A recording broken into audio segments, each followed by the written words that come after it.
ওয়াকফ নিয়ে আগুনের আঁচ কিন্তু বাড়ছে ছাড়া কমছে না। মমতা বন্দ্যোপাধ্যায় জানিয়েছেন রাজ্যে ওয়াকফ আইন লাগু হচ্ছে না, কিন্তু তারপরেও উত্তেজনা কমার লক্ষণ নেই।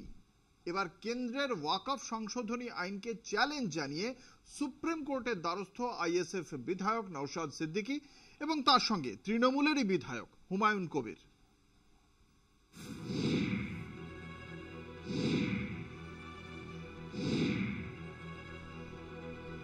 ওয়াকফ সংশোধনী আইনকে চ্যালেঞ্জ জানিয়ে সুপ্রিম কোর্টের দ্বারস্থ হলেন আইএসএফ বিধায়ক নওশাদ সিদ্দিকী ও তৃণমূল বিধায়ক হুমায়ুন কবির। আবেদনকারীদের দাবি, ইসলামী ধর্মতত্ত্বের বিশিষ্ট পণ্ডিতরা ইসলামিক আইনের প্রণেতা আমির আলীর মন্তব্যের পঞ্চম সংস্করণের ধারণার ওপর নির্ভর করেছেন এবং যা প্রাসঙ্গিক বলে মনে করেন। পরবর্তীকালে আমির আলীর ইসলামিক আইনের পঞ্চম সংস্করণের দায়িত্ব নেন বিচারপতি SHA রেজা। বিচারপতি রেজার সংশোধিত পৃষ্ঠার 773-788 পাতায় উল্লেখ আছে, ওয়াকফ গঠনের জন্য কেবল একটি ঘোষণাই যথেষ্ট, অর্থাৎ লিখিত দলিলের প্রয়োজন নেই।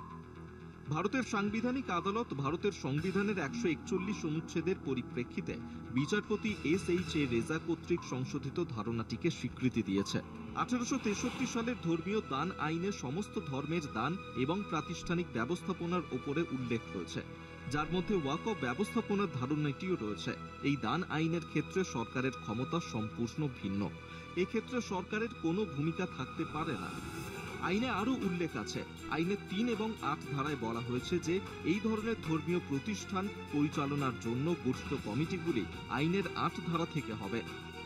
ধর্ম পালনকারী ব্যক্তিদের মধ্যে যারা মসজিদ, মন্দির এবং অন্যান্য ধর্মীয় প্রতিষ্ঠানের রক্ষণাবেক্ষণে আগ্রহী, তাদের সাধারণ ইচ্ছে অনুযায়ী চলবে।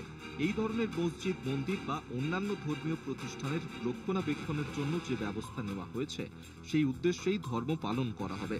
আবেদনকারীরা সংবিধানের ভিন্ন বিষয় উল্লেখ করে আদালতের কাছে প্রার্থনা 1995 সালের ওয়াকফ আইনের ওপর সংশোধনী ধারাগুলির বাস্তবায়নের ওপর স্থগিতাদেশ জারি করুক। 2025 সালের সংশোধনী আইন ভারতের সংবিধানের 14, 15, 25, 26 এবং 300A অনুচ্ছেদ লঙ্ঘন করে। 2025 সালের সংশোধনী আইন খারিজ করুক আদালত। সুপ্রিম কোর্টের বিচার প্রক্রিয়া সাধারণ মানুষের স্বার্থ ও সংবিধানে উল্লেখিত বিষয়গুলি বিশেষভাবে প্রাধান্য পায়। এক্ষেত্রে নওশাদ সিদ্দিকী ও হুমায়ুন কবিরের দাবি অনুযায়ী ওয়াকফ সংশোধনী আইন সংবিধানের পরিপন্থী। তাই আবেদনকারীদের ধারণা সুপ্রিম কোর্ট তাদের আবেদনে সাড়া দেবে। কলকাতা টিভি।